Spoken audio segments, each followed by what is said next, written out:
Welcome to the Certis Oncology Tumor Database.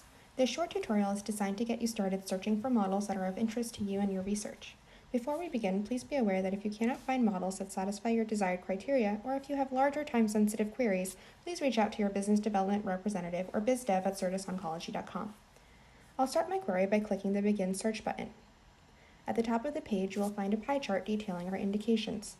Certis is constantly adding new tumors and indications, and we update this data quarterly, so be sure to check back here to see what has changed. If you scroll down, you'll see that there are 3 search modes to choose from: search by gene, search by PDX model, and search by cell line. Searching by gene is useful if you have a target gene or expression in mind. Almost all of our models have whole exome sequencing and RNA-seq data available.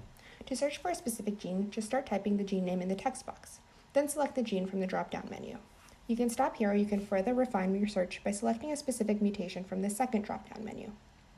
For expression data, you can also filter by low, normal, or high expression. We also have options to search by amplification, deletion, and fusion. Our second search option is to search by PDX model. This function is useful if you are looking for specific indications, patient demographics, or pharmacology data. If you've already got a specific Certis model in mind, you can type that into the model ID field. You can also select one or multiple indications of interest. To select multiple, simply hold down the Control or Command key while making your selection. You also have the option to identify if the model has previously been run orthotopically, subcutaneously, or both. There are further fields to refine your search in the disease search and patient data portions of the form. Of note, you may be interested in the prior treatment history of the patient who supplied the tumor sample. Below the patient data, you have search parameters for pharmacology data we have developed in-house. Here you can select from a list of standard of care agents as well as the average tumor growth inhibition. On the bottom of the search page, you can further narrow your search by using the gene search parameters as on the prior page. Finally, in the Search by Cell Line option, you will be able to search our collection of PDX-derived cell lines that we have derived either from primary patient or low-passage PDX tissue. The search fields for cell lines are identical to the PDX search fields with one difference. Instead of pharmacology, we instead have in vitro characterization by drugs and IC50 dropdowns. I'll now navigate to an example model page by performing a search. I'll be searching by selecting first sarcoma, and then selecting rhabdomyosarcoma.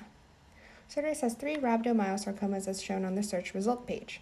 Here you can either click on the individual model for more details, or you can export your list in a variety of formats to return to later. I'm going to select Certis Sarc 316, the pediatric rhabdomyosarcoma, to quickly show you how the model page looks. At the top, we can see the basic details of the tumor, including from where the tumor was excised and the indication. Also note that there is a direct link to the PDX-derived cell line for convenience. Next, we have information on the patient. Based on this data, we can see that the patient was a 16-year-old female with no prior treatment. We also have the HLA status and tumor mutation burden. The primary engraftment host data tells us how the models were developed. This model was developed both ectopically in the liver as well as subcutaneously.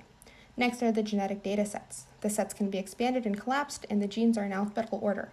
For easy searching, using the Control-F for a find shortcut can help zero in on the genes you're looking for specifically. Below genetics are the histology data, including H&E, Ki67, and human nucleoli stains if available. Then we have growth curves followed by pharmacology data. These graphs are also interactive, so you hover over a data point, you can see more information. If the graph is too congested, simply click on a group to remove it and clean up the image. Finally, for most of our models, are representative Mri images. This concludes our overview of the Certis Oncology Tumor Database. From all of us at Certis, we wish you happy searching.